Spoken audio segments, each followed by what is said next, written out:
10. And the referee is Sam Grove White, his 6th Pro 14 game. He handled the Ulster Zebra game and the driving rain a few weeks ago when he gave Zebra a couple of yellow cards. No driving rain tonight. Bitterly, Baltically cold in Belfast, but it's still, and the conditions are pretty much perfect as Bill Johnson gets Ulster underway. Billy Burns out with a hamstring injury, and Ulster will hope that he is back in time for that visit of Harlequins next week, when I'm sure that Joe Marler and Kyle Sinkler will get a roosting welcome from the Kingspan crowd. Kieran Hardy, he was the breakthrough player of the season for the Scarlets last year. Remember, they've 9 players in Wayne Pivac's first Welsh selection against the Barbarians. And here is John Cooney. Some thought that he may have been rested for this game alongside Marcel Coetzee, but Dan McFarland has picked a rather canny Ulster side here, freshening up in some areas, but allowing other players who've played quite a lot of rugby this season to continue on. Cooney, one of those. Off goes Treadwell. A real bullocking, strong carry from Treadwell. Off goes Matt Fadez for the 2nd time starting in that 13 shirt. 4 games at fullback, and John Cooney tries to snipe around that blind side, as he did so effectively against Clermont last week when scoring that Ronaldo-style try. The footwork was sensational. Bill Johnson. Now it's Alan O'Connor in midfield. Ian Henderson, the Ulster club captain this season, getting a break. And it's Gilroy sweeping into midfield, just about clutching onto the ball there. Craig Gilroy looking to add to his total of 54 Celtic tries. And at the moment, Ulster's carrying in the first 2 minutes has been pretty punchy. They're attacking that gain line and making some progress. Here is Louis Ludick on his 100th, made his debut actually against the Scarlets. Scarlets looking to create more ball, holding up strongly there as the Tongan Luisi on his debut, and he's done the trick with some help. Well, decent defensive set from the Scarlets there. I think Ulster can count themselves a little bit unlucky there. Did the ball carrier Louis Ludick get his knee to the ground? But the Scarlets will be happy. We've just had another little look here. Kieran Hardy, you see the scrum half shooting out of the line. Does he get his knee to the ground? Well, the referee's probably the closest guy to the action. Fellas, balance. Sam Luisi played all 4 games for Tonga in the World Cup. He's a huge man, 6'6", 19 stone. Was fairly lucky not to be yellow carded against France when he clattered a couple of Gallic rib cages in that match, you might remember. Interesting to see Ulster going down the short side. Cooney sniping a little bit. Scarlet's defence this year has got a little bit narrow, and I fancy there's chances here for Johnson to get the ball into that wide channel. Kieran Hardy defeat shares his birth date with Eric O'Sullivan, the Ulster loosehead. Both born on the 30th of the 11th, 1995.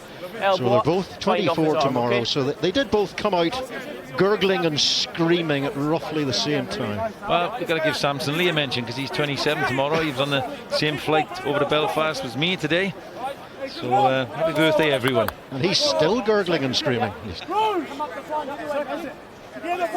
Yeah, Samson Lee released by Wayne Pivac. And remember last season, Eric O'Sullivan played against Samson Lee in the European game down in West Wales and actually scrummaged very well against Samson Lee. The experience of Samson Lee, who many thought was unfortunate to miss out on World Cup selection. Ulster getting the surge on at that scrum. Sam Grove White not particularly interested in giving a penalty anyway, but it's Ulster ball to attack off here, and Marcel Coetzee. Top-class performance last week against Clermont. To be honest, he could have won man of the match in every appearance this season. Coetzee, he's been that good. Off goes Baloucoune. 6 tries last season. Looking to get his first this season on his first appearance. Now it's Rob Herring. 8 tries for him in the previous campaign. Is there space out wide? McCluskey! Is that the right choice? Can Ulster get that in time? Through Matt Fadez. What pace from Fadez, what commitment from Fadez. pace, the determination to get there before the ball escaped him. A big strength of Ulster's phase play has been playing either side of the ruck. On that occasion they spotted there was a little bit of space on the right hand side. Baloucoune, who's known for his pace, typically I'm not sure he's known for that kind of leg drive that we saw there, just pumped his legs and went right through the tackle, and that set up Ulster in the 22. And just a couple more phases, and then Stuart McCluskey, it didn't look like that educated at a left boot, but it was enough to get Matt Faddes over the line. Yeah, it's a good intelligent decision, wasn't he? Went for the big long pass, second thoughts about it, lovely little kick in the end. I don't know whether the ref will have another little look. It looked okay to me, but it all came from the scrum, didn't it? Huge scrum. Looks like a decent ground in. Referee's not bothered having another look, but a powerful scrum, and that's pretty ominous for the Scarlets. A homeschooled left foot as opposed to a privately educated left foot. Is that what you're suggesting? Yeah, I think he wanted the pass to be on, and he was cursing his luck that the kick was on, and he was cursing it again that it was on the wrong side, but it was enough to get the job done, and it was the correct decision, and nicely finished by Matt Faddes. There's nothing wrong with homeschooling, by the way. John Cooney, he's only missed one kick, would you believe, in the Kingspan Stadium this season, and it was his very first of the season. Yeah, you'd be disappointed with that because he's a fine kicker, and it's a beautiful night here in Belfast, perfect for kicking, and a good finish by Faddes, you have to say. He anticipated it, as scruffy as the kick was, he followed it up. Scruffy kick, scruffier moustache from Faddes. I'm sure he's taking part in the November charity raising. You would hope he wouldn't grow a moustache like that out of choice. Anyway, let's put it that way. Here's Dan Jones. Now Steph Evans, his first game at fullback for the Scarlets in 3.5 years. We know how deadly Steph Evans is on the wing. Here's Louis Ludick. Now Craig Gilroy, he's found some space, and Reedy on his shoulder. Another player who's had a top-class season for Ulster, second in the tackle count in the Pro 14 as the Scarlets give away the penalty, and all the pressure, drive, physicality seems to be coming from the men in the white shirts. Yeah, it was a poor kick from Steph Evans. Marky mentioned his first start in a while at fullback, but it was a loose kick and Ulster had it covered, and this is something we talked about before the match. You can't give Ulster penalties in these areas. If they get into the 22, chisel this down, we know what's coming, Andrew. Yeah, I was concerned whenever I saw it. The tendency is whenever you score early to think, right, game on here. So I was concerned that Louis Ludick was running that back. He got a lot of support from Craig Gilroy. He put the footwork on, and then it was a reasonably cynical penalty to give away by Louis. He came off his feet straight away. Otherwise, Ulster were straight into the danger zone again. Scarlets gave away 19 penalties last week at the Stade Félix Mayol against Toulon. 6 of them at scrum time, losing that game rather painfully in the 88th minute, having spent the last 10 minutes defending. That'll do. Well, Ulster scored a lot of tries through the Mall last season, and here is one of the specialists from an Ulster perspective. It's that cross kick, whether it's Billy Burns or Bill Johnson. John Cooney! Oh, he's usually so deadly round that blind side. It's a space that he seems to personally own. John Cooney doing his best impression of Marcel Coetzee.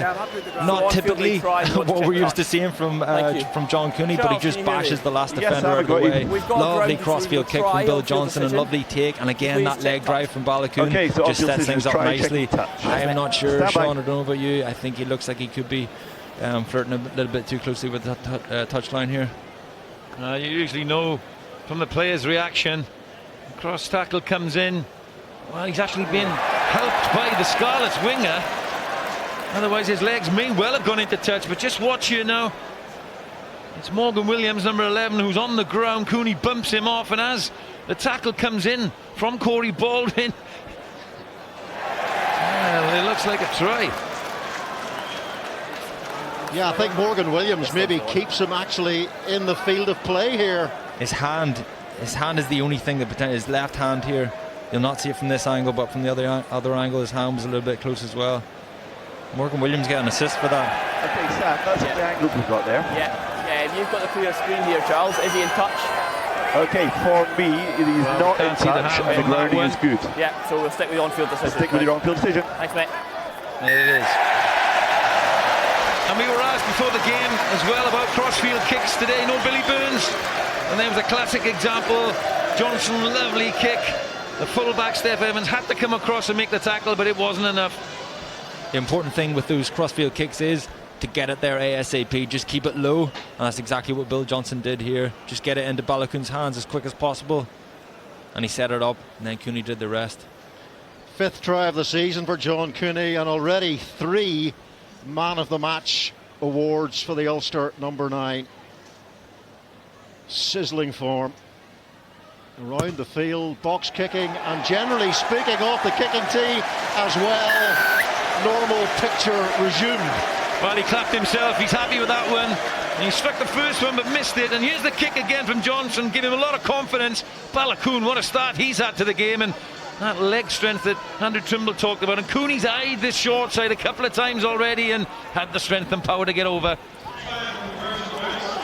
Well, Don McFarlane There's no arm in that does tackle. talk about fighting for Just a shoulder charge. every inch, and it doesn't appear to be marketing blurb, Andrew. They really do fight for every inch, this Ulster side. And Luke Marshall was saying this week that they are getting much better, he feels, under Dan McFarlane at winning the tight games. Yeah, absolutely. I think the 2 European games were good examples of that, and I think this is going to be a little bit of a test, because Ulster, if they go two tries ahead, I haven't seen them cut loose this season just yet. Now, they're very good at winning those tight games, and that's what comes first, obviously. But this is going to be a test. Can they kick on, or will they potentially turn this into a little bit of an arm wrestle? I'd like to see this Ulster side kick on and show what they're made of. 3 try bonus points this season, Ulster. One of those in defeat against the Cheetahs. Coetzee looking for what you could only describe as an extravagant offload. Well, good signs for the Scarlets. They defended the first 2 mauls really well. They haven't stood off. And they trapped Ulster in that 5-metre channel. But another penalty from Luisi, the new second row. Second penalty in the first 10 minutes from him. And cross-field position again. Ryan Linus started 1 World Cup game for Wales in Japan against Uruguay. Was up against Elliot Dee and Ken Owens, the Sheriff of Carmarthen, who's playing for Wales. One stop tomorrow.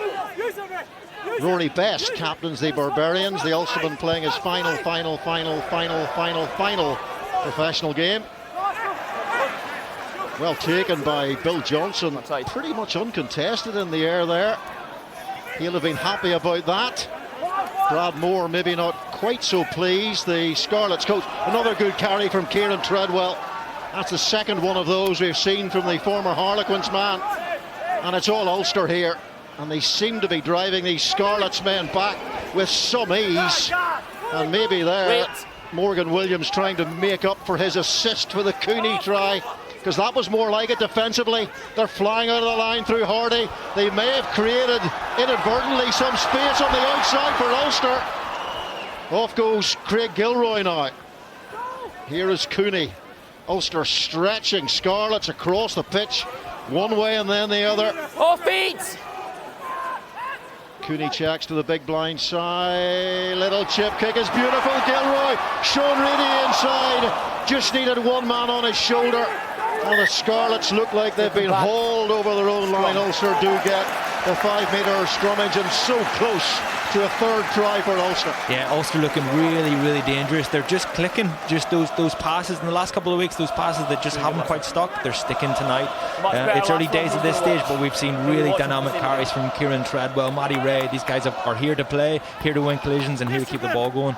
Well, it is all Ulster, but Scarlets aren't off the bus. Poor exit kick from Kieran Hardy again from the box kick, and you cannot give Ulster front foot ball like that. And look where we are now. Scrum in the far corner, 5 metres out, and after the first scrum we saw, Mark, this looks pretty ominous. Well, Ulster's first 2 tries, the results of dinky kinky kicks from McCluskey and Johnson, and the 3rd try almost came from another one from John Cooney. Now will we see a much more physical, direct route from Ulster from this scrummage. Again, the Scarlets with work to do in defence. Ulster losing just 3 of their last 37 at home. The record here has been immense. Ulster 15 at home without defeat. The last side to win here, Connacht, just over a year ago. That was fine. Yeah. If you're a Scarlets winger tonight, you're really starting to second guess yourself, because these guys, they want to get off the line, they want to make reads. We saw a nice read here on this side on Louis Ludik, but those 2 kicks, they're just going to make them second guess themselves and rethink what they're doing. Also, Balakoon's a great man for a cross kick. He's 6'4" and he's got a magnificent standing jump. Was at the captain's run yesterday watching them box kicking and watching Balakoon doing just that. Use it! Concrete. Kutsia. The big South African from Potchefstroom, and Scrum was well, clearly stable. Called use it. Turnover ball. well, there we go. Sam Grovewhite said Scrum that going nowhere, balls at the back. Ulster Turnover. were told to use it. I'd be interested to hear called Sean's use it thoughts on twice, that. but Scrum was He taken said away. use it, but why? Yeah. Well, the ball's nowhere near the back, he said, and eventually it was. That ball's out for me. A little bit of an early call from the referee. You see, it was a patient scrum from Ulster, wasn't it? It was going nowhere for a while, and then it brought the surge on. Strange decision. Yeah, it felt a bit bizarre, didn't it? I called use it after it was stationary for a prolonged period. John Cooney just checking with the referee exactly why he'd made that call underneath the old memorial clock, which survives from the old Ravenhill Stadium. Real chance for Ulster still, I feel, Mark, because, you know, Ryan Elias's foot is going to be up to strike this, and all of Ulster's feet are around ready to shove them off the ball. And they've decided to get the ball away as fast as they possibly could through Blade Thompson at number 8 in that Scarlet scrummage. Kieran Hardy deciding not to take responsibility on himself for the clearance, but the Scarlets do launch it away. That's a decent exit. Quick ball off the base, Thompson. And the Scarlets haven't really been in this position so far this season. Real test. Yes, missing a lot of players, but they need to wake up a little bit here and get some territory and some ball. Ulster and the Scarlets met 4 times last season. Ulster winning 3-1, including back-to-back in Europe. When they scored 2 try bonus point wins, 8 tries. Ulster scored against the Scarlets. Arm out.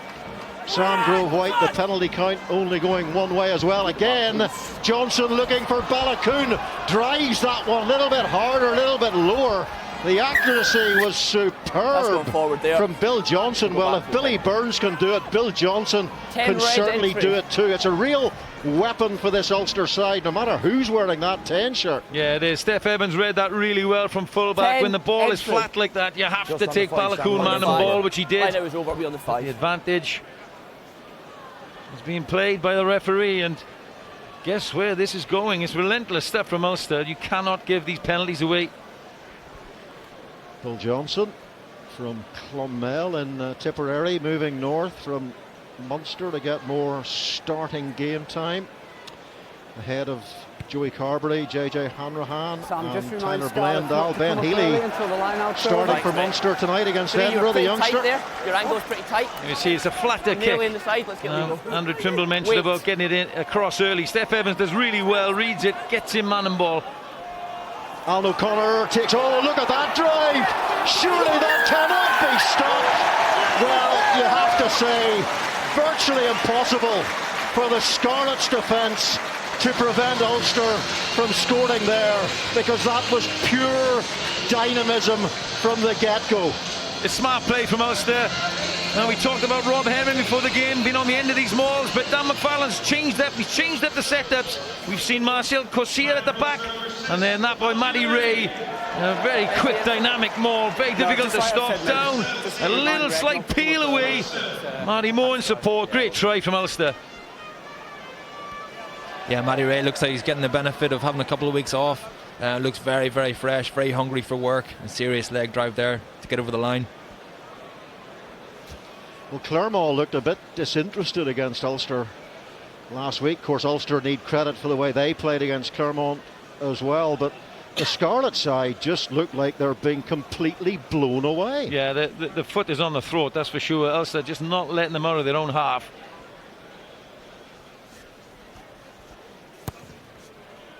John Cooney in his 99th Celtic League game. A lot of those for Leinster and for Connacht, but a man who really is enjoying the responsibility of being a starting 9 and pretty much an Ulster cult hero already What a drive that was from the line-out ball, where Ulster were so productive last season. Well, problems for Brad Moore, Glenn Delaney and Eoin Cunningham. No answer to Ulster at the moment. Off goes Marcel Coetzee with the carry. Now Blade Thompson has it. Early return from the World Cup with Scotland, which will have been extremely disappointing for him. And this is really the Scarlets' first attack, and we're almost at the end of the first quarter here. Looking to thread their way through Paul Asquith. Asquith and Steph Hughes wearing 13. There he is now. Luisi, the Tongan, with a little South Sea soft offload. Can they puncture this Ulster defence, which hasn't been tested at all so far? Usair Kassim, top ball carrier for the Scarlets this season. One of the top ball carriers in the Pro 14 all told. Kassim, the Springbok sign from the Cheetahs. So a little bit of phase play for the Scarlets, trying somehow to get themselves into this game. They've got the penalty coming their way. Ulster not that far away from being out of sight, and that's Williams. Cross comes Rob Baloucoune with a flying challenge on Morgan Williams, but advantage to the Scarlets. Ball on the wrong side, must get First attack from Scarlets, but it's not as punchy as Ulster's ball carrying, is it? You see, good Ball on the tackling wrong coming side, in from must get Marty out. Moore. They had the penalty here at the ruck.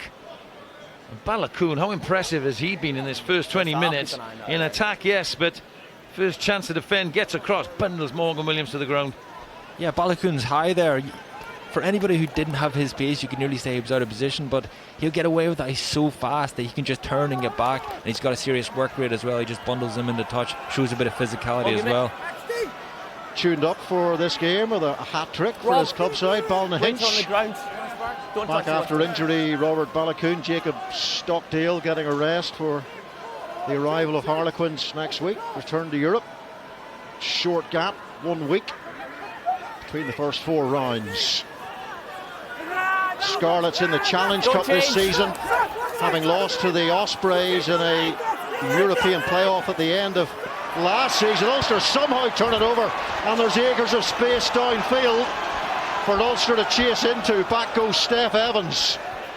Remember, it's a long time since he played at fullback for the Scarlets. A man who's won 3 Man of the Match awards this season, playing on the wing for the men in red. Cross kick for Asquith, and Baloucoune again. Look at the enthusiasm defensively there from Baloucoune, and then the leaping challenge from Alan O'Connor to finish it off. Yeah, Sean nailed it there. Baloucoune's having an absolute blinder. Everybody else in the Ulster defensive line were getting revved up to make a hit. He spotted it. He spotted the crossfield kick was on, and he dropped back just before the 10 kicked it, almost like he wanted him to kick it. He gave him the space, and then he just closed it very quickly. Eventually dragged them down and put them into touch. It's a cross kick wonderland tonight here at the Kings, man. If cross kicking's your thing, you're in the right place. For me, it was a legal sack. With turnover ball.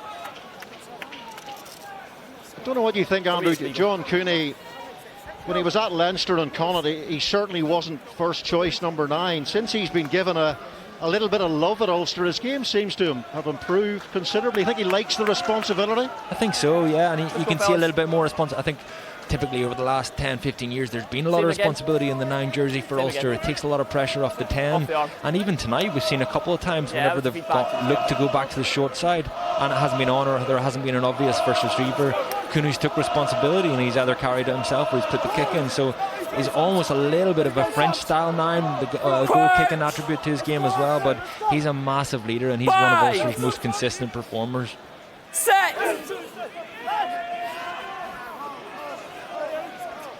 Good scrum from the Scarlets. Dan Jones at 10, and Steph Hughes, and up again quickly in defence. Matt Fadez, that's really good work. And then McCluskey, the left foot set up the try, the right foot into a bit of space once more. Back there goes Steph Hughes, the Scarlets captain. He's played every minute of every Pro 14 game this season, but the referee is going to bring them back, so we'll take this opportunity to get a word from the Scarlets coaching team forwards coach Ewan Cunningham. Well, Ewan, how exactly do you come back from this when you look at the pressure you've been on at the start? Glenn Delaney, I think that is, isn't it? That's Glenn Delaney. Yeah, I've quickly turned into Ewan Cunningham, so sorry about that. But oh, look, to answer your question, territory and possession, there's a lot of kicking in the game, and we haven't dealt with the pressure early on as well as we would have liked. So look, I think it looks like it's going to be a pretty entertaining game. And for us, we want to make sure we need to be back down this end and the right end of the park and trying to exert some pressure of our own. Glenn, Sean, you had too many penalties as well, giving field position away. It allows Ulster to get their driving maul going. Yeah, well, that's the obvious one, really. You get a penalty there, and look, side entry one's a fairly easy take for a referee, isn't it, if he's looking for it? So, that just gets pressure back on your goal line, which obviously we don't want. So, we tidied that up. But, in fairness, we haven't really had too much opportunity with the ball. So, we're not too concerned at the moment until we've had a chance to attack ourselves.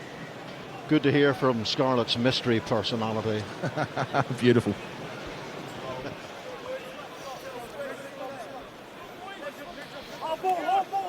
Scarlets, remember, tremendous recent pedigree in this competition. Champions in 2017 when they beat Munster, hammered Munster 46-22 in the final, and beaten finalists a year later, losing to Leinster. Remember too, Scarlets have been Champions Cup semi-finalists in the meantime, and of course it was under the stewardship of Wayne Pivac that they reached those goals, and he's now moved on to replace Warren Gatland in the hot seat at Wales. Penalty Ulster. Remember, as I said, they conceded 6 against Toulon at scrum time last week. Yeah, it's not what you come to expect with internationals like Ryan Elias. He's a big man for a hooker, Ryan, and Samson Lee. So many times holding up the scrum, 41 caps for Wales, but Ulster in every department at the moment are on top.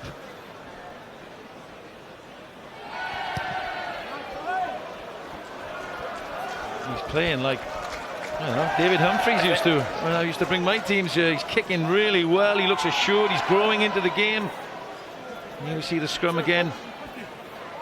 So Eric O'Sullivan and Samson Lee having the right old ding-dong. Well, I'll let the referee sort that one out. And don't look to me for any advice. Sean Reedy, Cooney, and for the first time almost, a little bit of scruffiness from that Ulster attack. It's been pretty precise, and the carrying has been hard and direct from the big man. Cooney again. Here's a big man who's so hard to stop. Marcel Coetzee, Cooney back to Bill Johnson again, setting up for that cross kick, but it's deflected. From the back foot. And it looked as if the Scarlets were offside there. Dan McFarland talked before the game about how Scarlets would send out the boulders. He called them snipers, but of course you've got to be onside as well. Yeah, you have, and they use their scrum half, Kieran Hardy, and Gareth Davis when he's back for the Scarlets to shoot out of the line. And the problem with that, as we saw the McCloskey kick through, is that you've got no sweeper then. Your fullback is left, a lot of space to cover. But they defended that really well, the Scarlets, and it's a needless penalty to give away there. Yeah, it could be tough as well if you're losing, if you're Steph Evans and you're a little bit not used to defending a 15 in the backfield, and then you lose your 9 as well. You've got a lot more ground to cover, so could make things difficult for him. Lee Halfpenny obviously does it so well. It's going to be difficult for Steph Evans to fill those shoes.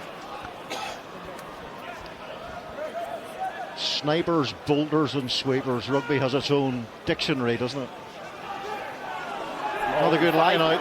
Rob Herring's throwing success hasn't been great this season, 79%. But they're sticking so far, and of course it's already led to a try. Here's McCluskey.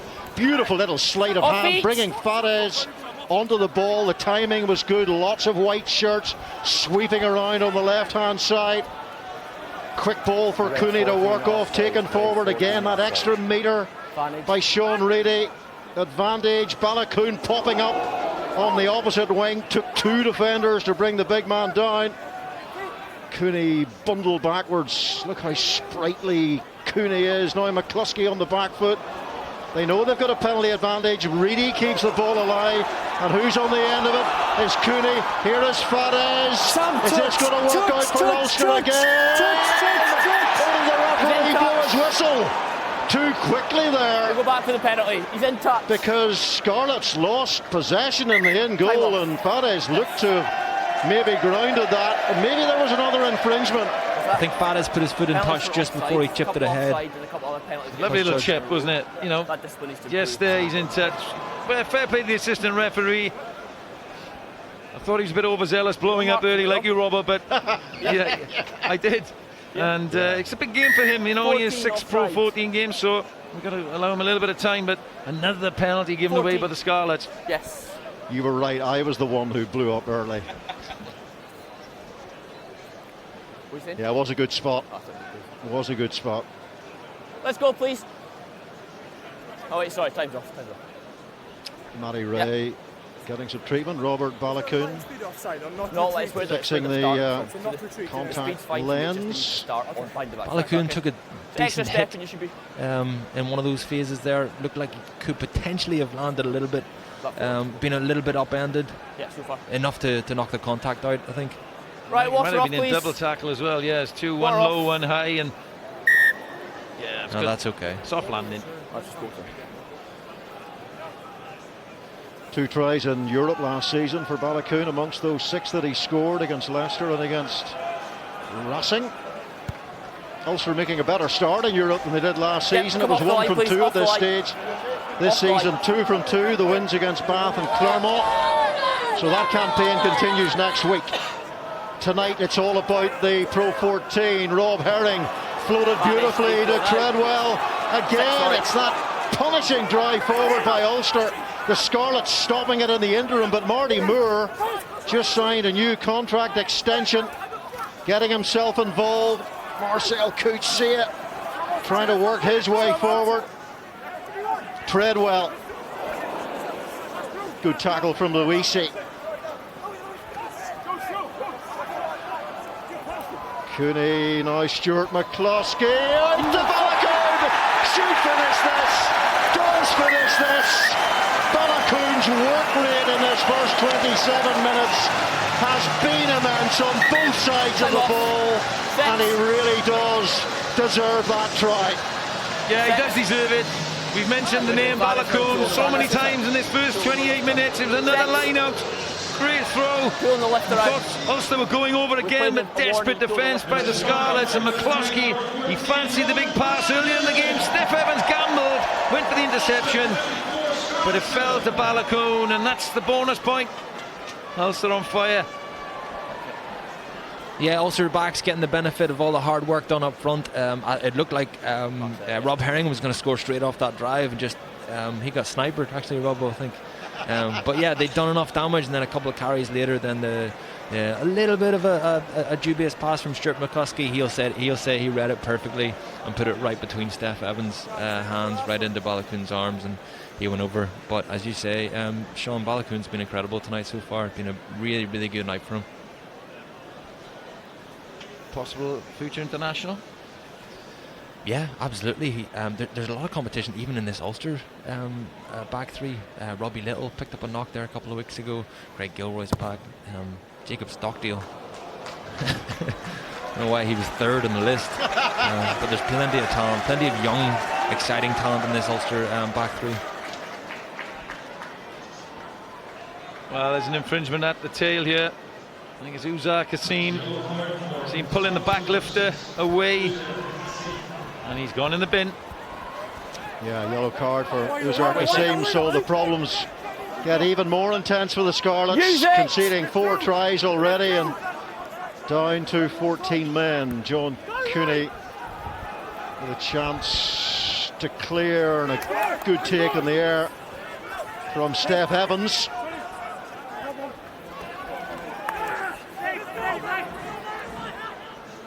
Kieran Hardy out to Dan Jones. No Reece Patchell for the foreseeable future. Long-term injury for him, also for Jonathan Davis.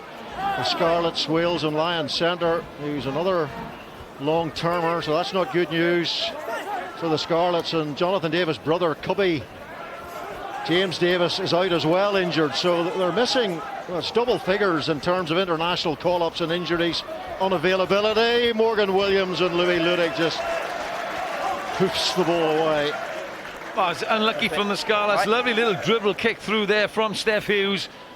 And football style, Morgan Williams tried to nutmeg, I think, Louis Ludik, but more promising from the Scarlets. It's the coaching team need to get the messages on now and need to get hold of the ball and Right, let's go, please. carry a little bit more. And we get. The defending will take a lot out of these Scarlets players, particularly down to 14 men. I think Scarlets need to stretch Ulster a little bit. If they keep being direct, they're going to keep getting hit hard by Marcel Coetzee, Kieran Treadwell, Matty Ray. These guys are making big collisions. Ryan Elias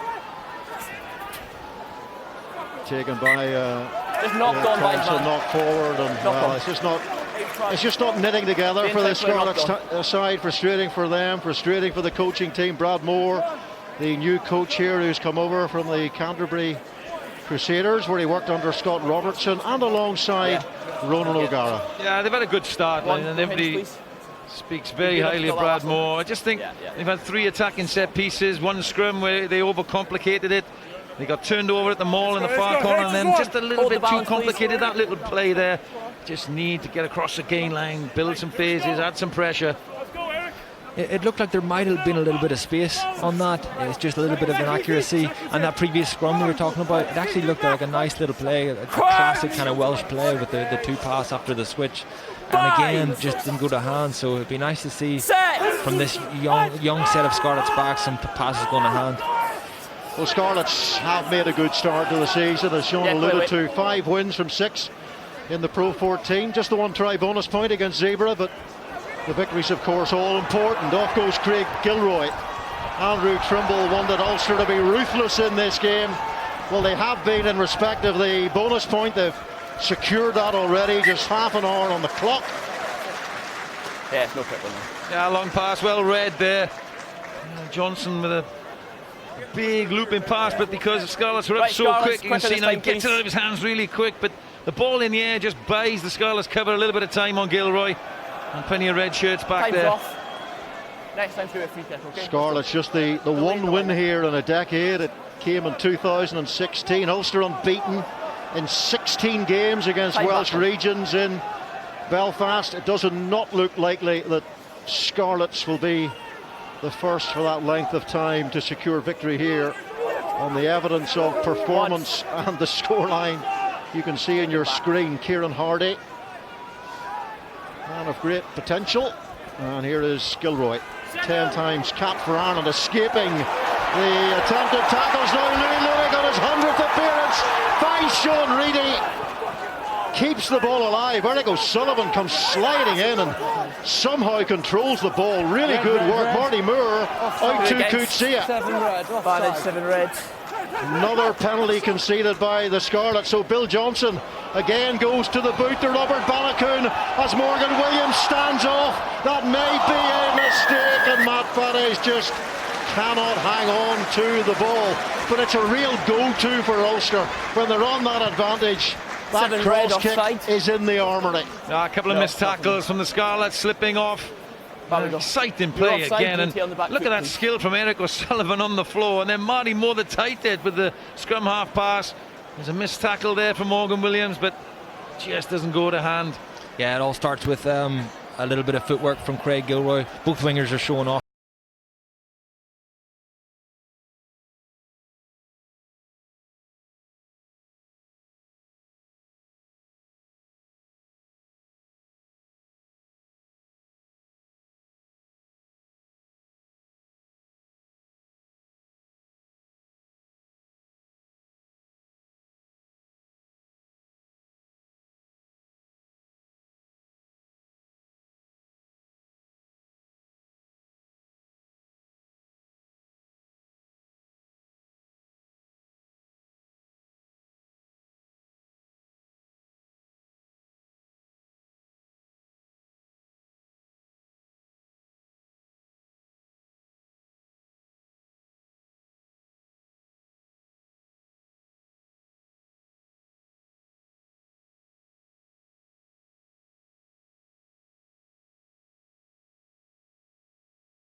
them down at the ankles, and then the next phase, then Ulster coughed it up, which has been unlike them tonight. They've been their execution's been pretty good. They've been pretty accurate.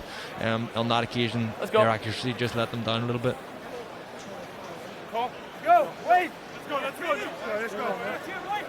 So as you can see on the Kingspan clock there, just over 36 minutes played in this game, 4 minutes to half time. Ulster well on their way to yet another victory, a really successful, strong start to the season from Ulster. There was that big defeat by 60 points against the Cheetahs in Bloemfontein, and the loss to Munster and Limerick, but apart from that, Ulster have been producing the results. Kieran Hardy, and again the Scarlets clear to touch. And remember, they're down a man, Usar Kasim, getting yellow carded for that offence on Marty Moore at the tail of the line out.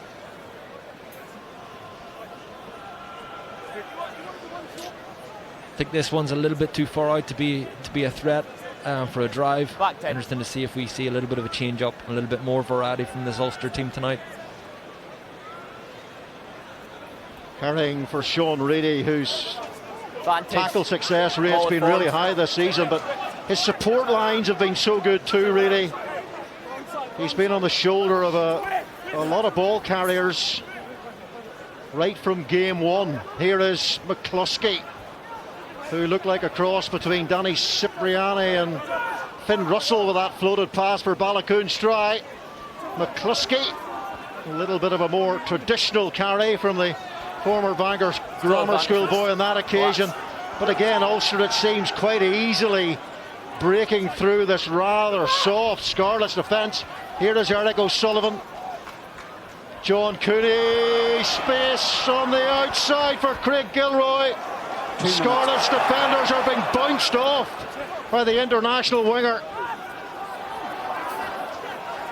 Surely there's an inevitability here, because the Scarlets just cannot stop the Ulster ball carriers. Alan O'Connor is the latest one of those. There is space out wide for another one of those big floated passes from McCluskey. Now it's Sean Reedy. 3 defenders there. There had to be 3 defenders. This is a swamping attacking performance from Ulster. The Scarlets just don't know what to do to deal with it. And then Ulster, at the important moment, get a little bit sloppy, so they've got to regroup, rebuild through Ludick. All the numbers on this blind side. Here is McCluskey for Balakoon. A test of that standing jump there for Balakoon, using that 6'4" height. And then the spring. Off goes Marty Moore. Dan McFarlane insisting that he increased his involvements this season. Here is McCluskey. Louis Ludick. Was that a flat pass? Forward. No, it was not a flat pass. It was a forward pass.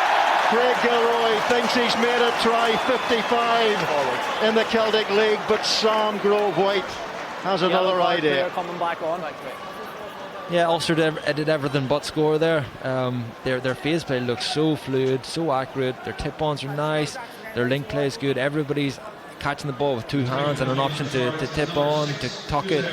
It's really, really impressive, and it's probably a reflection of the work that Dan McFarlane and William Peel have done behind the scenes. On that occasion, I don't know about what you thought, Rob, but that's probably a little bit harsh, that forward pass right at the edge. I'm neutral, I'll leave that to you.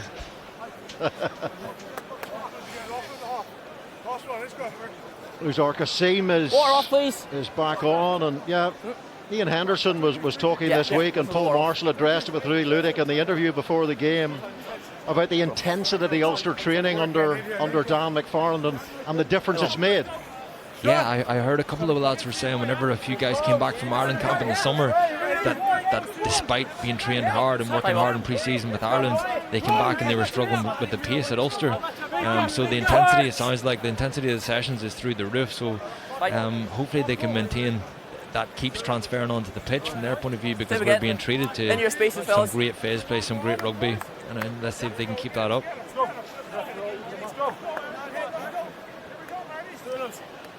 Rob Herring will get a lot of game time now. There's no Rory Best. I noticed in his quote about his final Game tomorrow for the Babas being his final professional game. Of course, that opens the door to 4 more years with Banbridge. 5. Well, he'll be 6. He'll be into his 60s, I think, at that stage.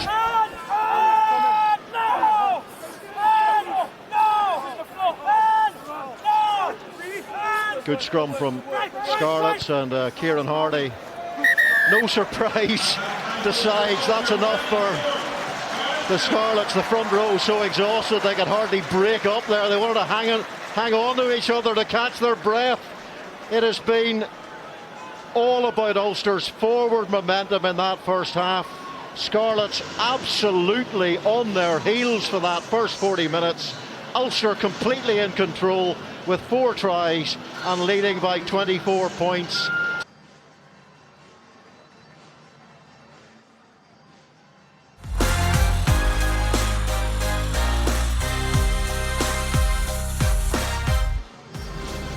A reminder that Premier Sports is the only place you can watch all of Ulster's Christmas inter-programmes, starting on December 20th away to Leinster at the RDS before games after Christmas against Connacht and Munster. And will be the only place to see every Welsh derby this season. The Scarlets are away to the Dragons and the Blues, with Ospreys at home on Boxing Day over the Christmas period. And the Scarlets will hope to be doing better in that than they are here. They trail 24-0 to those men, Ulster. Second half commentary from Sean Hawley, Andrew Trimble, and first Mark Rubbs. Well, a coruscating display by Ulster. Power, precision, top-notch finishing against a Scarlet side, remember, short of 9 internationals away with Wales, but they are not defending well. Ulster, though, keeping them thinking. Nice variety to the attack. And Graham Little was suggesting or looking for a collective noun for cross-kicking. What about a flight path of cross-kicks? We've certainly seen plenty of them, not just in this game from Ulster, but this season and last season when Billy Burns was in that 10 shirt. Now Bill Johnson following that theme. Cooney, so much height on that kick. Steph Evans underneath it. Ulster's chaser was Craig Gilroy, and he bundled over several Scarlet shadowing defenders. Here is Steph Hughes now. Scarlets have made a few replacements, so I'll bring you up to date very shortly. Kieran Hardy is not one of them. And here is Luisi, the Tongan 8 caps for the South Sea Island. And one of those replacements on the ball now is the hugely experienced Ryan Lamb. The Scarlets, his 7th professional club, 33 years of age now. Everybody thought that Ryan had retired, but he's come back for one more crack in West Wales. Coach Ryan, when he was 17, makes me feel very old, Robbo. But interesting change by Brad Moore. Just something different for the Scarlets. Second half, they need it. Yep. Here he is. You might remember him particularly for his days at Gloucester and Leicester, Northampton. Table-topping Gloucester in those days under Dean Ryan. Johnson didn't quite do enough to get there on the chase. Now it's Hardy, carried by Ryan Elias. Much more positive start to the second half than it was from the Scarlets in the first half, and Phil Price carries it on. Oh, and Ryan Lamb's pass. Yeah, no advantage coming to the scrum. Intercepted there by Craig Gilroy. Now there's a man desperate for a try tonight. Yeah, that's what you get from Ryan Lamb. He'll play flat and try to visit the ball. Okay. Asquith on that occasion couldn't hold it. Yeah, I've got you, Charles. But expect the Scarlets to open up a little bit in the second half when they have the ball. They be desperately disappointed with their first half performance, but take nothing away. Ulster have just been relentless. Andrew, Will Addison suspended for 4 weeks for that clash of heads with Paul Jadrasiak in the Clermont game last week. Do you feel that was a fair call, a fair suspension? Well, good. Yeah, I know Ulster were unhappy with it. I suppose whenever I watch the replay of it, please. Even slowing it down, I find it difficult to kind of get to the bottom of, did he definitely clip heads? Did he touch his head? And then by the sounds of things, it was confirmation from a different angle that was the case. And I think if you go in that high, and you clip someone in the head, then you're kind of rolling Same the as the dice first a little half. bit, and Good balance. it makes things difficult, especially at the minute. They're really trying to lower that tackle height and lower that tackle area, and trying to look after players a little bit more. So it was probably fair enough, although it's a steep enough old penalty. 4 weeks is a long time, especially with a few big games for Ulster coming up. I think if you put up a defence, as Ulster did, you sometimes get an extra week if you're found guilty. But you compare it to, you remember Quaglio and Novotny, the tip tackle on Vermeulen in the World Cup, South Africa against Italy. Well, they got 3 weeks each. Bundee Aki got 3 weeks for his red card for Ireland against Samoa. Lavanini 4 weeks for his red card for the challenge on Owen Farrell, Argentina, England in the World Cup. Sean, do you think 4 weeks was a fair call? I think it's a little bit harsh. I do, considering it was, not questionable, but the intent. But as Andrew says, anything around that head neck area now, it has to be punished. So let's hope it doesn't happen again. Ryan Lamb, and here's Steph Evans. That's more like it from the Scarlets. Bit of flow about that attack. Some invention appearing. Ryan Lamb, he's certainly going to fizz that ball about, isn't he? There's a touch of the Ian Madigan's about that hip pass of his. That didn't work out just so well, did it? Uzar Kasim having been yellow carded in that first half. I'm happy that's not come off red. Serving his time. Yeah, that was off his head. Okay, no advantage. Off red head. It was off the head. That's why the referee, Sam Grove White, did not give the knock on.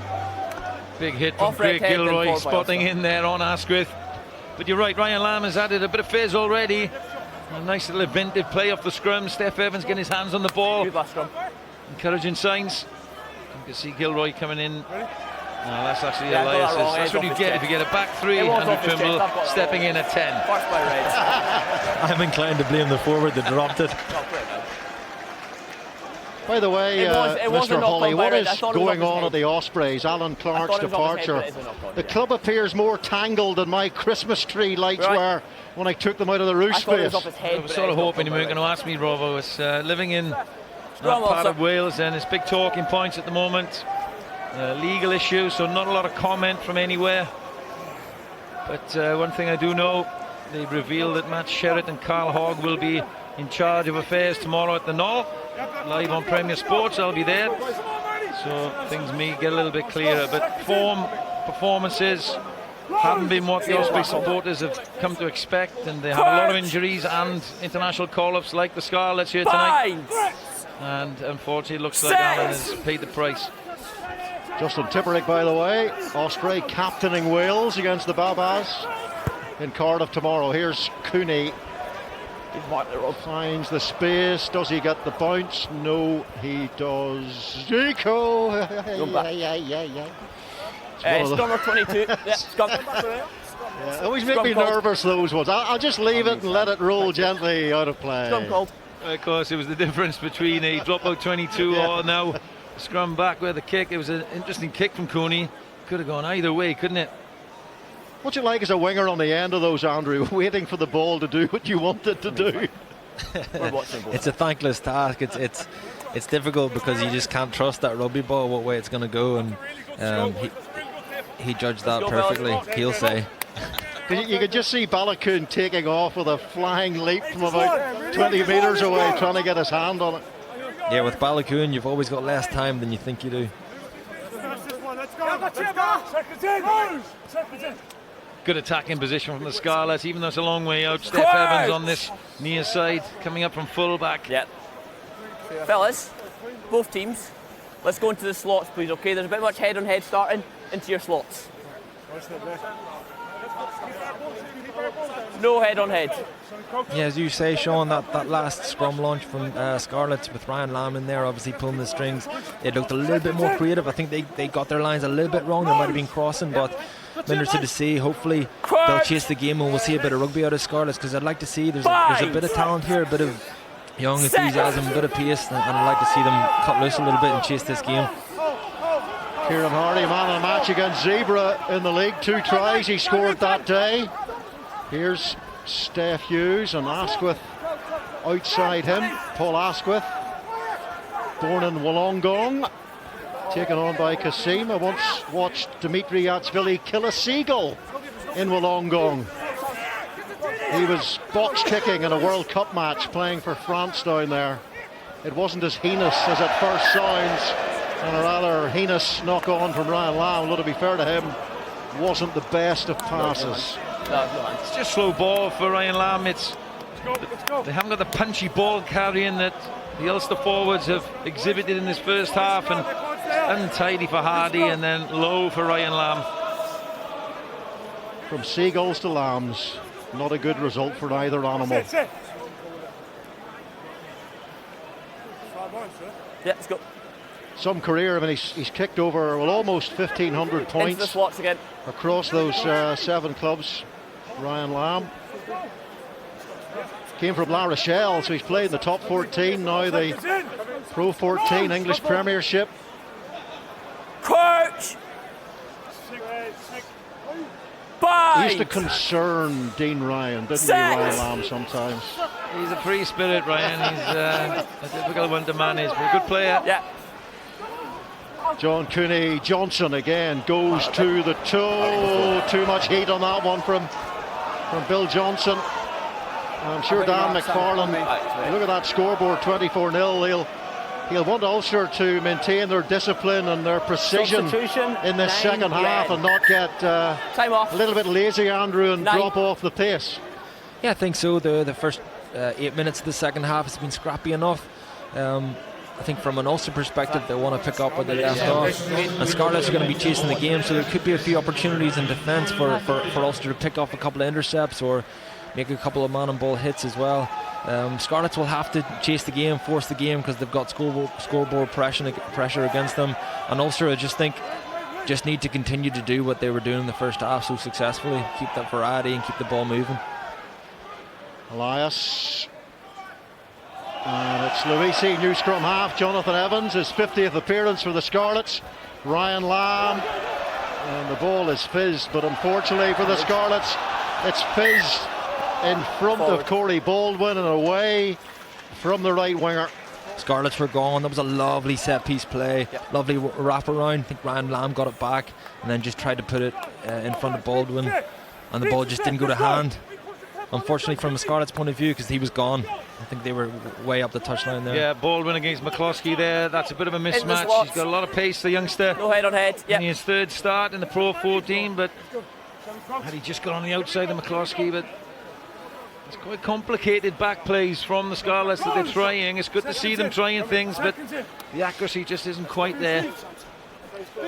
Scarlets 9 successive losses in Ireland. Their last victory in Ireland actually was that 2017 Celtic League final against Munster and Dublin. So it's been a while. Off goes Marcel Coetzee. Got a bit of room to run into there.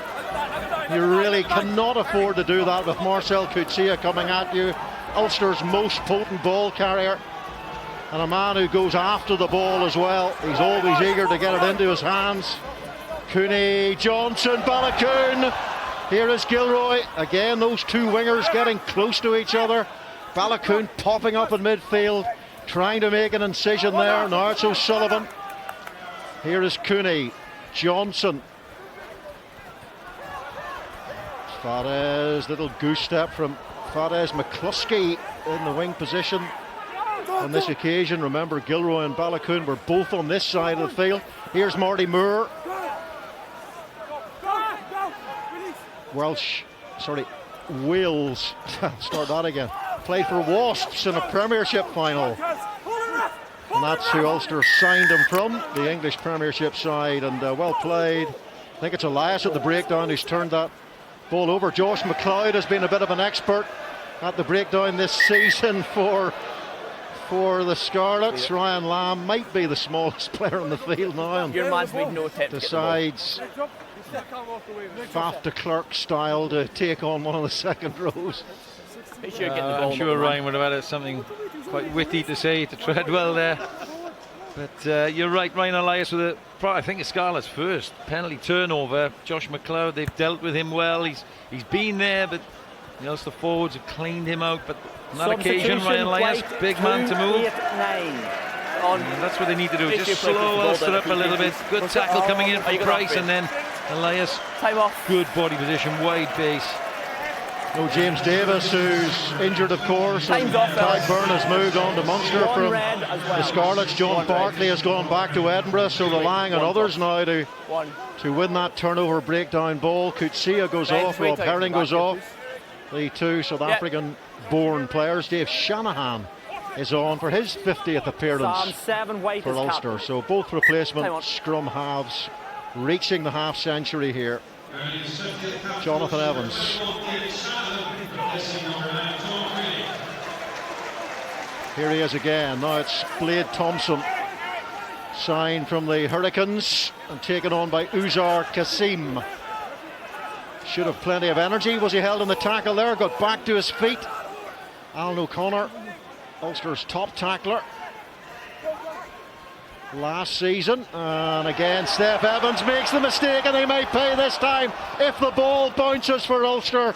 Not quite. Dave Shanahan can't quite get his hooked foot to the ball in time.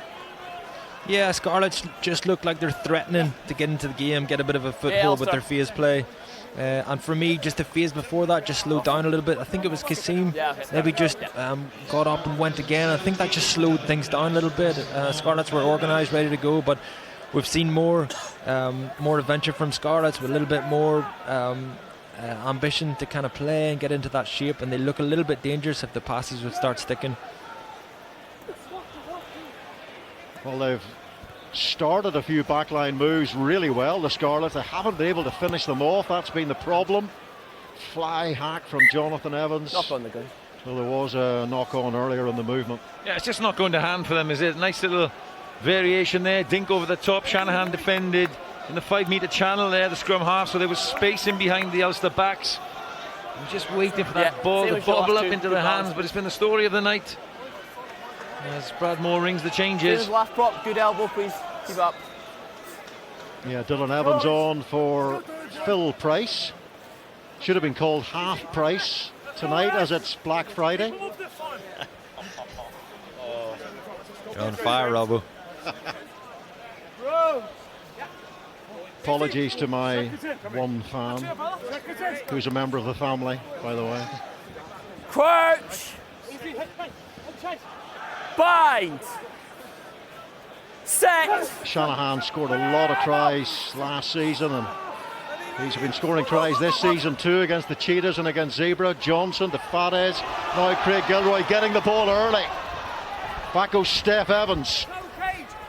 Slid a long way there on that right buttock of his.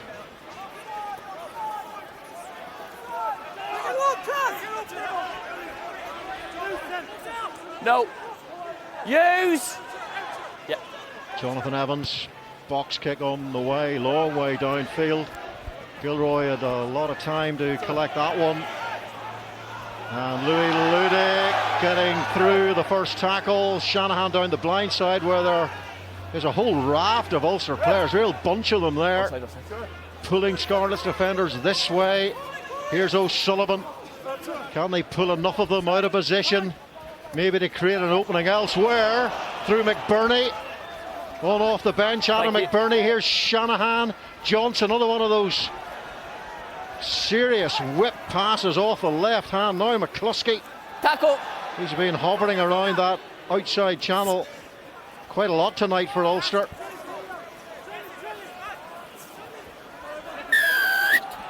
Good counter-rucking coming in from Play the the ball on the Scarlets. ground Josh still. McLeod there working Counter-ruck's hard. good there. Steph Muscles. Evans. And they needed that. McCloskey Counter-ruck's caught in good. that wide 12 channel months again schedule. and tried to step and offload, got caught, and Scarlets players recognised it. You see, just held up, slows it up. And Josh McLeod coming in now, you'll see now with Asquith. And that counter-ruck slows them up and gets them the turnover. Good play from the Scarlets.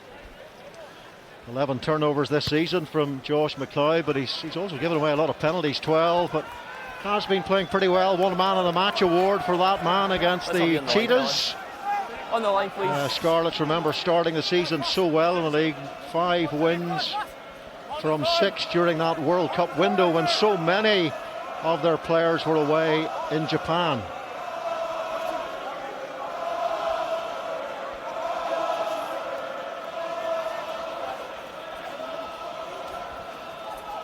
Hughes, another one of these backline moves that begins with such promise. Here's Steph Evans, and now Baldwin. Ulster just drifting across the field with the play and shuffling the Scarlets into touch. Yeah, Ulster tidied that up nicely, but well, high tackle there. But a dangerous back play from Scarlets. I think that was the same play they did down here. They launched out of their 22 that didn't go to hand, and we can see how dangerous it can be whenever it does go to hand. Yeah, Scarlets, I think they're starting to get a little bit, their body language has changed, they're getting a bit more energy about them, and I think they feel like this game isn't gone just yet. If a few of those passes start sticking, then they could do a bit of damage. You're right there, Andrew. The Scarlets won't go away, they'll keep playing. They've got exciting talent, quick wings. Nasquith's a playmaker, Ryan Lamb in there now. They'll go all the way if they can. Luisi with a really good take.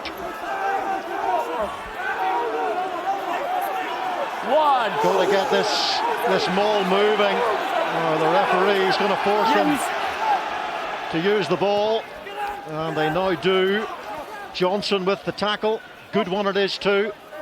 Jonathan Evans to Ryan Elias. Ulster shooting out of defence. Have rarely threatened the Ulster line in this game.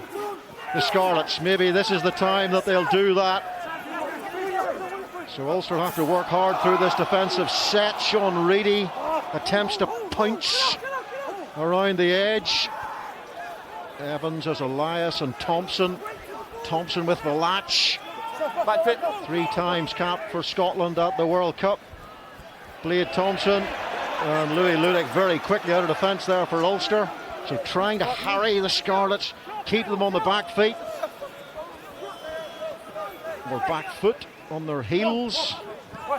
Still Scarlets possession though. Elias, he pops the ball out to Steve Cummins, former Melbourne Rebel, the Australian signing. Kassim.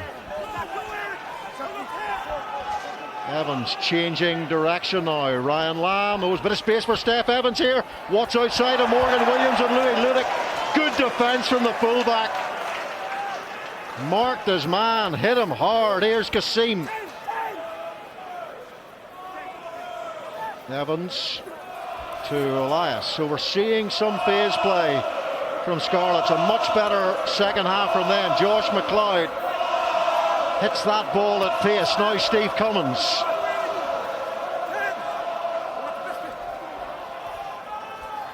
Pulling the ball back.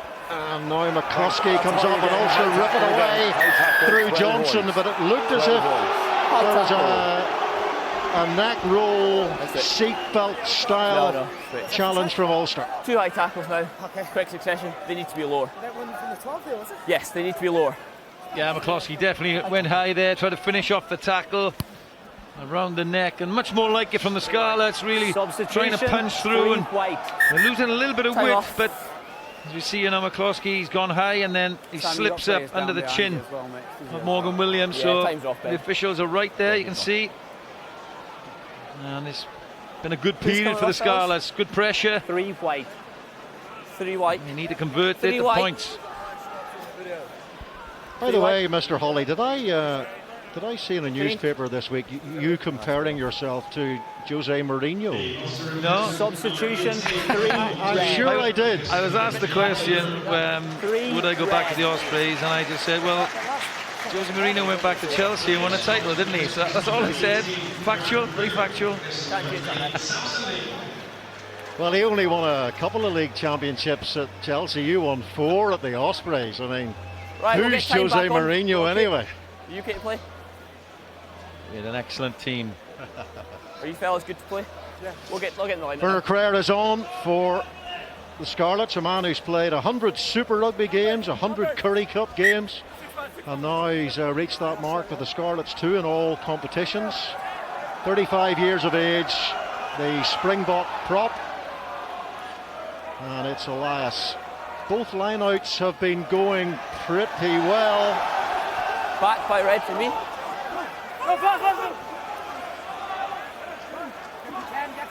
Until that one. What just happened? Here's Evans. It's all the Scarlets at the moment. pitching a tent inside this Ulster 22. But can they get a return from it? At the moment, the Ulster defence is beating them back. Dealing with the Scarlets' bushfire here. They just can't find a way through this well-organised, Jared Payne coached Ulster defence. Here is Ryan Lamb now, and Hughes out to Steph Evans. 4 tries for him this season for the Scarlets, but they've all been scored from his usual position on the wing. McLeod carries, now Jonathan Evans for Ryan Lamb again. Little short ball this time, trying to vary up that play. Asquith, 2 defenders. Saw a lot of that last week from Ulster. Double teaming on Clermont. Werner Creer with the carry. Evans, Elias. White wall defending. Ray, one of the try scorers, tries to get over that ball. Now Blade Thompson, good footwork. Gets away from Nick Timoney.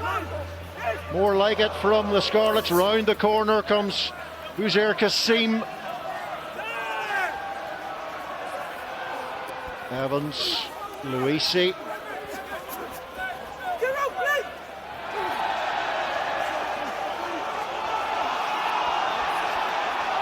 McLeod, Timoney with the tackle.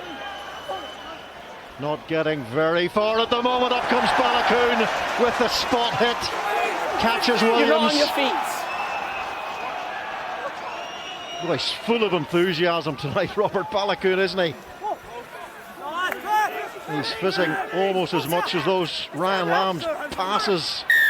And then Ulster, having absorbed all of that pressure, maintaining that integrity, and then turning the ball over.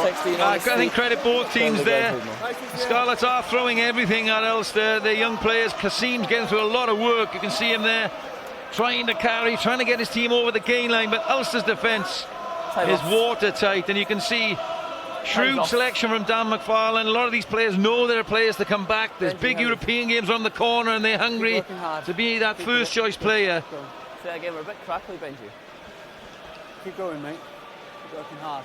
Yeah, as you say, Sean, both sides gave a good account of themselves in that attack set and defence set.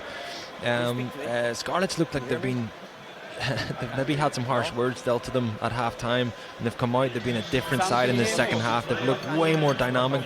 Josh McLeod carrying really hard, Kassim carrying hard. They just look like they're up for it now. So Ulster have had a lot to contend with, especially in the last 5 minutes, and Ulster have met it with everything, and they get their opportunity and they pounced and they got the turnover. So both sides giving a good account and keeping this game lively anyway.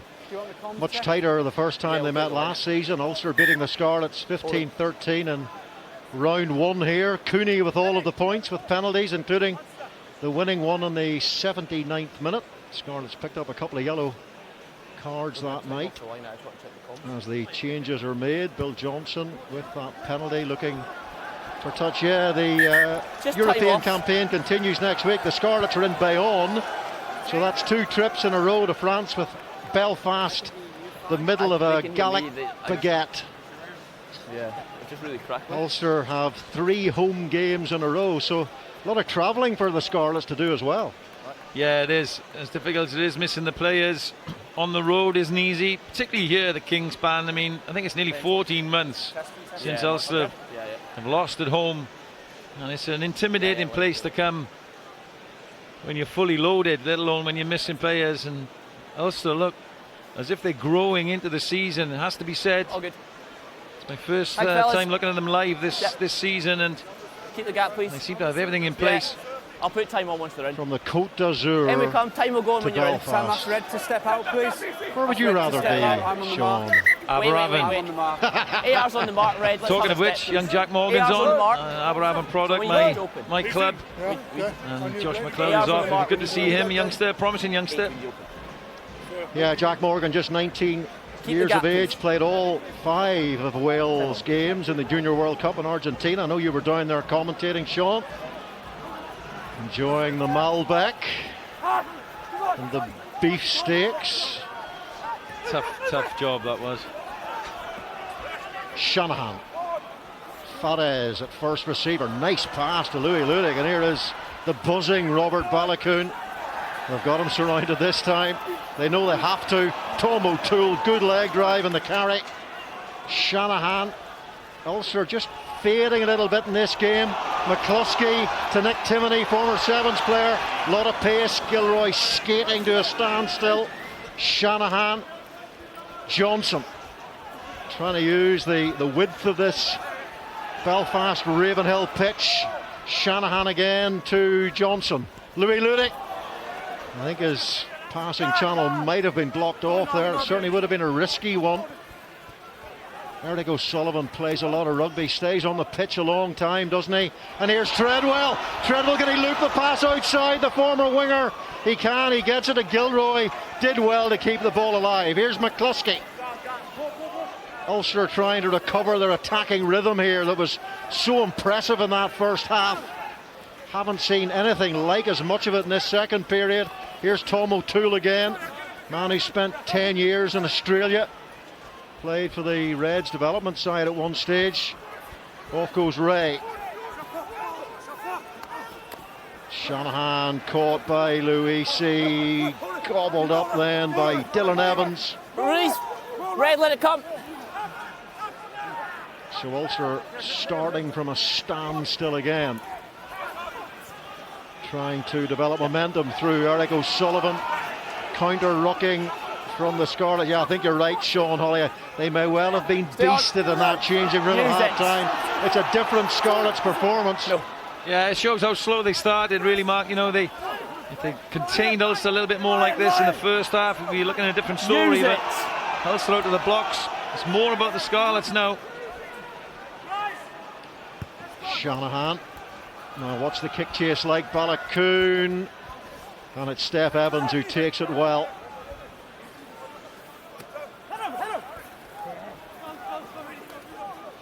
He's fighting hard in there, Kassim, isn't he? Ryan Lamb. That's going to go to Bill Johnson. Yes, he takes it well. Not sure Ryan Lamb caught all of that. You could see what he was trying to do. Trying to pop the ball into space, and now it's Louis Ludik who finds Craig Gilroy, who would have loved to see a bit more space tonight. He's been quite well marked. Ulster haven't created the space for him so far, and they've given the ball away to Ryan Lamb. And lovely little offload from Paul Asquith. Sean Reedy goes down on the ball. Game stagnating at the moment in the middle third. Neither side really going anywhere in this last little phase of play.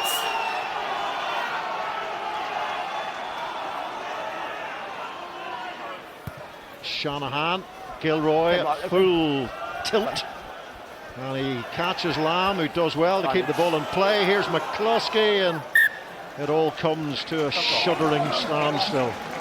Yeah, I think Scarlets have really rolled their sleeves up in defence, and they've started making a few big hits. So Ulster haven't got the foothold that they got in the first half. So I think they've almost gone to that wide, loopy, risky pass a little bit earlier than they had done in the first half. So they just haven't got the same change out of that phase play.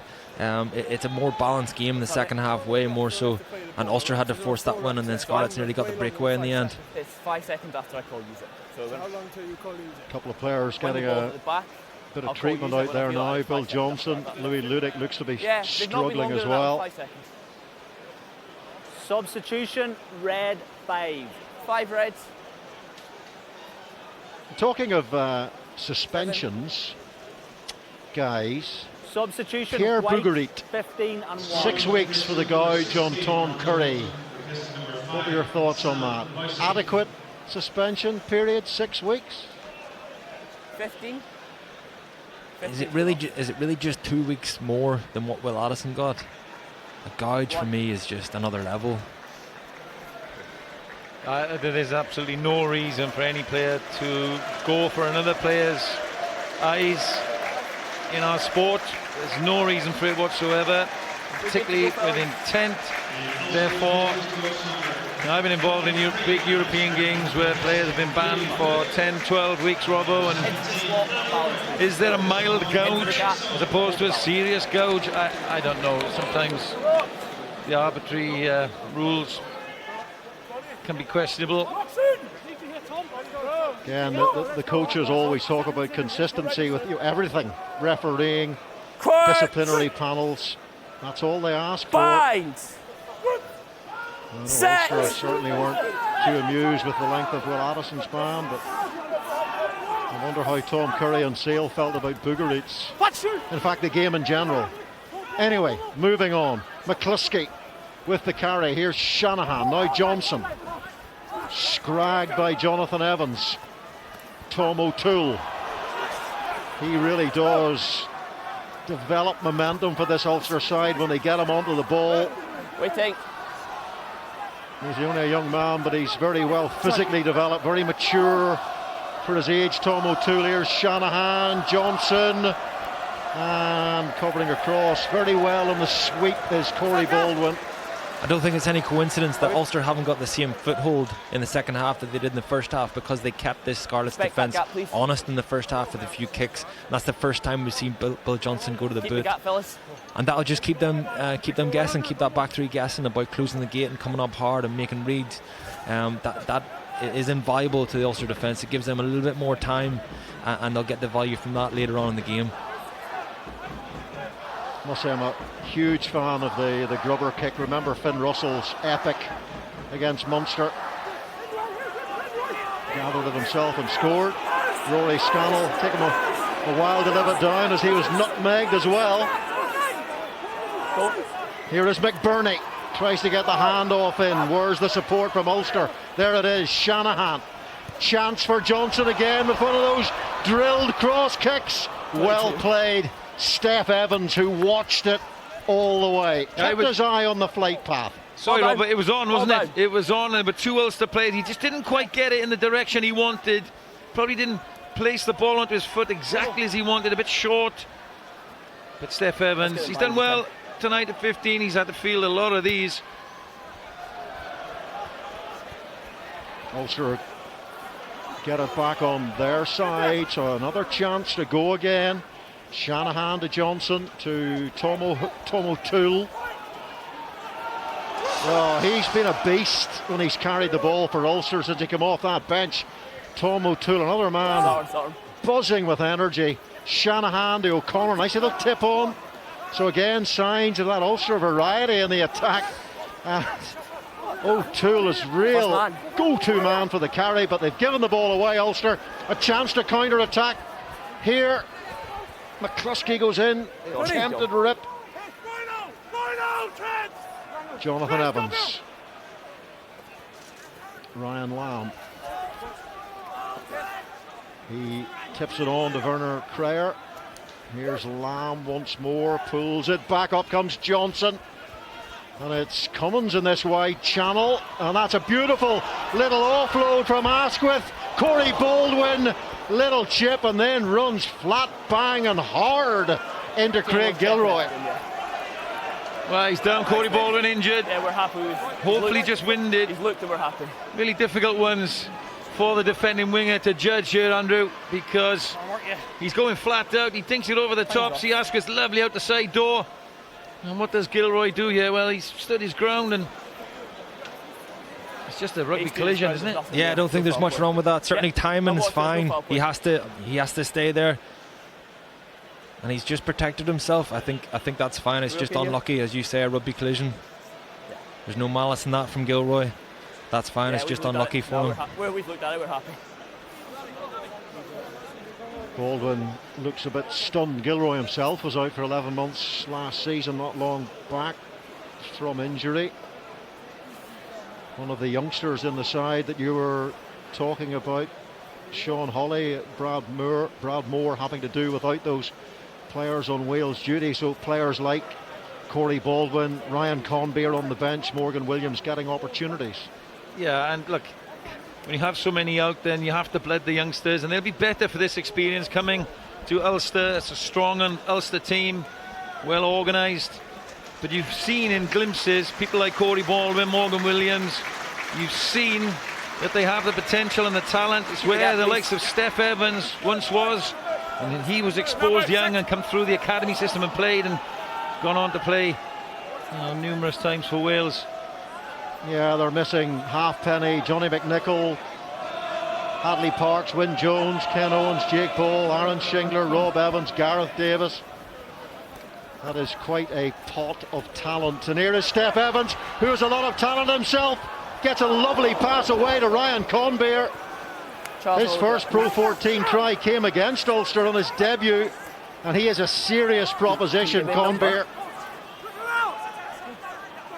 Not a man to be afforded any space. Here is Cummins.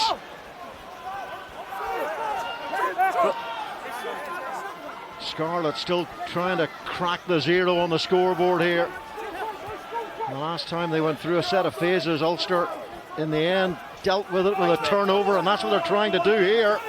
As Steve Cummins goes to ground, Nick Timoney on the ball, but I think Sam Grove-White, there's a high shot. Is going to the pocket. And remember, Ulster have been penalised for a couple of high shots already. Just give us a sec. I've got high tackle, yellow, against 11. I'm thinking yellow card. Okay. Do you think any more? It's up to you. You probably better just check the one. Yeah, we'll have a look, please. Yeah, thank you. I think it was a flailing arm. You know, it's when you get done a little bit on an overrun and your inside shoulder. You just see here now, he's going to the outside. He's just a flailing arm. He's pulled out a little bit. I've seen enough. I think it's a penalty. It's a high tackle by 11. There is cover defender, so we're going to yellow card 11. It's going to be a penalty to Scarlets. I wonder if it has anything to do with 11, it's the yellow card defence. I think the position on the pitch doesn't help Craig Gilroy as well. But the question he asked the touch judge was anything more, 100%. as in, so surely yellow. It's a yellow at worst, I would have thought. It's what we were mentioning a bit earlier, isn't it? It's contact to the chin, the head, neck area, and there has to be sanction. Let's credit the Scarlets. They've thrown everything at Ulster the second half. It's a complete contrast to the first. Yeah, that was a lovely starter from Scarlets as well. Looked like they were going to go out the back again to Baldwin, that they'd done a couple of times. And I think it was Ryan Lamb just whipped it across to the fullback to find him in a bit of space. Balakoon hunted him down and got after him, but Scarlets are throwing a bit at Ulster in the second half. They've shown a bit of resilience and they've dug in, which is great to see. Yeah, it was all Ulster in the first half. Great first 40 performance from the home side, but no doubt about it, the Scarlets' work rate has improved mightily in the second period. A lot more intensity about their game, but at the moment, nothing to show for it. Casimir's Conbeer. Just get a feel there of his pace off the mark. He really is deadly. I've seen him play a little bit before. Here's Steve Cummins to Mark Jones in his 14th season as a professional. And now it's the replacement prop, Dylan Evans. Ryan Lamb, is this going to go? Then Corey Baldwin, maybe with half an eyeball on the covering Ulster defence, takes both of his eyes off it. Yeah, that's what you get with young players. He's just been winded. He's devastated with that. He's just been winded. That ball's in the air a long time. He's got a long time to think about it as the cover comes across, and as you rightly say, Rob, he's just taking his eye off it last minute with the cover coming over. But there you go, young players, they learn. Although no sympathy from the faithful here at Kingspan Stadium. Scarlett have done well this second half. They've thrown everything at Ulster, yet to score, but constructing a lot of phases. Ryan Lamb doing very well at 10, and Uza Kasim and Blade Thompson have stepped up too.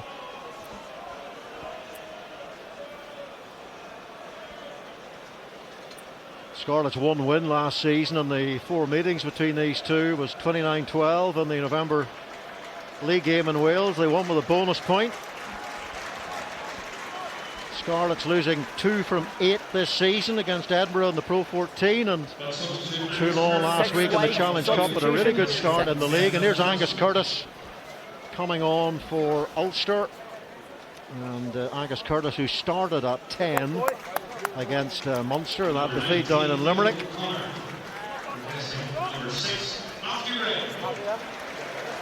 Matthew Ray is off as well. Remember, Craig Gilroy out of the picture, I think, now for the rest of the game. A yellow carded in the 70th minute.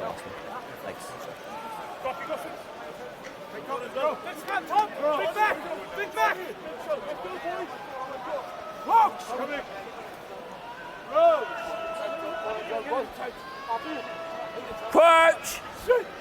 Andy Warwick on for his Bind. 99th Celtic League game, his first appearance of the season. Replacement loose head for Eric O'Sullivan. Nick Timoney's played across the back row this season, 6, 7 and 8 for Ulster. Stepping into that position for the replaced Marcel Coetzee. Ulster a lot of players to bring back for next week's huge clash with Harlequins here next week in the back-to-backs in Europe. Remember the last time Ulster played Harlequins, they beat them beat them in the home and away fixtures. You might remember Ulster playing Harlequins in a snowstorm at the Stoop when Ian Henderson was superb, winning the Man of the Match award. David O'Connor, there he is, on for his debut, the brother of Ulster second row Alan. Stay there. And his brother remains on the field, so makes his debut alongside his sibling. And it's Alan O'Connor who gets his hand on the ball. Here's McBurney. Sean Reedy, so good this season, both sides of the ball. Curtis was nearly intercepted, attempted intercept anyway by Paul Asquith. Off feet. Shanahan, Curtis, Pass, not put off. Oh well, he then throws a forward pass. Well, Sam Grove White appeared to be in a good position. It looked borderline. Forward pass. Yeah, I think the assistant referee came in and assisted him on that call. Flat ball. He's right there, you can see him pressing his button.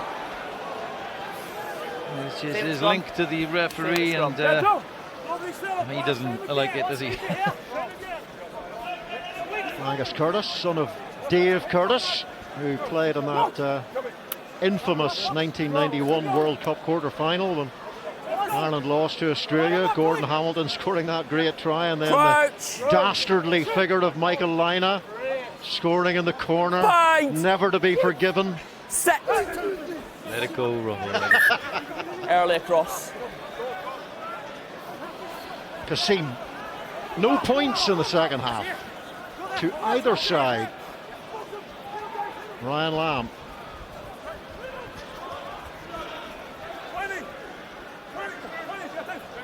Jonathan Evans, Werner Cryer tiles into Andy Warwick. Lamb trying to offer the blind pass to Ryan Conbeer, and then directly through the middle. Is this going to be the score, the points for the Scarlets? Jonathan Evans who goes.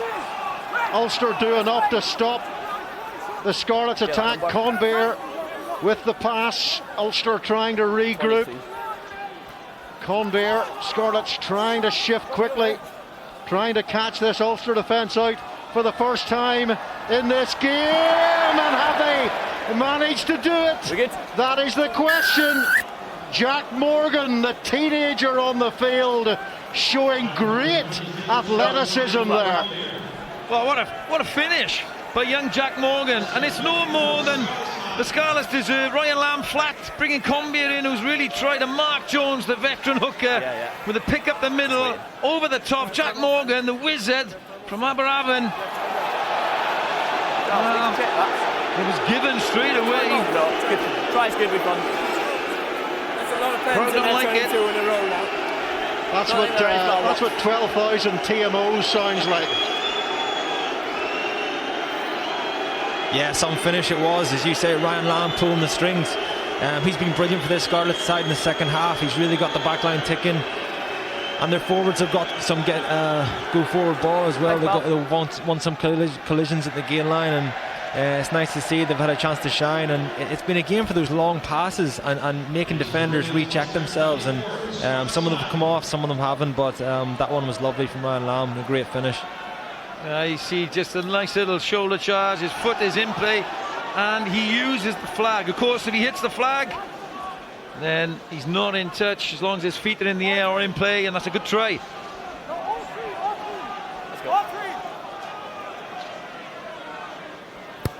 So Angus Curtis with the restart, and the Scarlets getting their reward. Really punchy second half from them. They could have laying down, I suppose, and taking a very serious 60-pointer. Ryan Lamb scooped from behind by Dave Shanahan. Line-sided.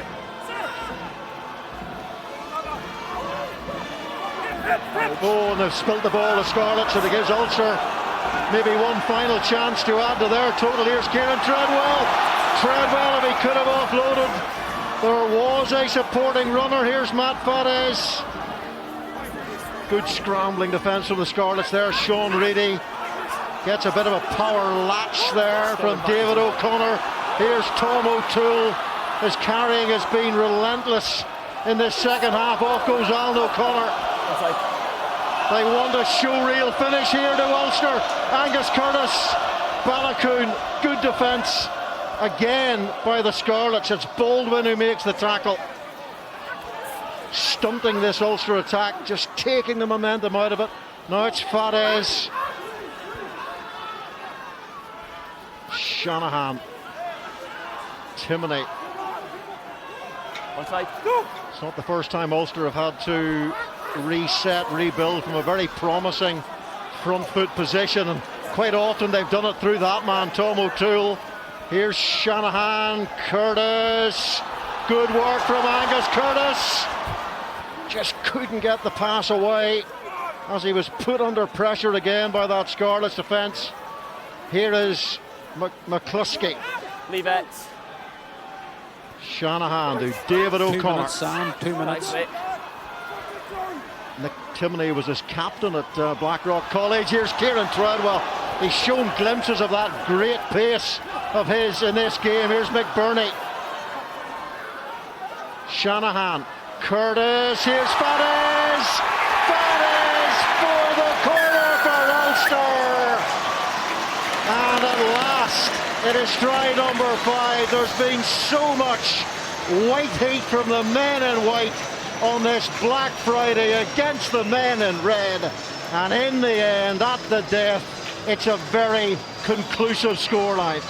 Well, multi-faced stuff. Curtis done really well since he come on. Fadez backed himself in the corner. Assistant referee gives it with a thumbs up. That's pretty cruel. The Scarlets, who've done so well this second half, but Ulster finish off with a pretty decent night. Yeah, Ulster were just, I suppose we talked about how resilient Scarlets were, but Ulster were just more relentless than them there. They just kept going through the phase play, kept changing it up, getting gain lines, and then they got what they deserved in the end. But yeah, Fadez has had a great night tonight. Cooney had a great game. Bill Johnson has marshalled the troops really well and organised things up front. Kieran Treadwell's been brilliant from a Scarlets perspective. Kasim's been brilliant tonight. McLeod did well in the second half, but for me, Rob Balakoon has been outstanding from start to finish. He's had not that much to do in the second half, but he was very busy in the first half, defending well, hitting hard, showing a bit of leg drive, showing some aerial skills and a bit of experience as well. So tonight, Rob Balakoon, man of the match. The major concern now is for Paul Marshall, who'll be doing the Guinness Pro 14 man of the match interview. Marshy, what height's Marshy? 5 foot? And he's 6 foot. What is he? 6'5". Did you do that on purpose? Price down for him. There could be worse. You could have picked Devon Toner if he'd been playing, I suppose. And it's the final act of this game. Whistle goes. Ulster getting try number 5. So close to that final whistle, but great credit to the way the Scarlets played in that second half. They gave it absolutely everything. I'm sure Brad Moore and the coaching team had a word or two to say at half-time to get them shifting, and shift they did. They managed to get their try. What a finish it was too from young Jack Morgan. But it's finished with a convincing try bonus point success from Ulster. Now they head back into Europe.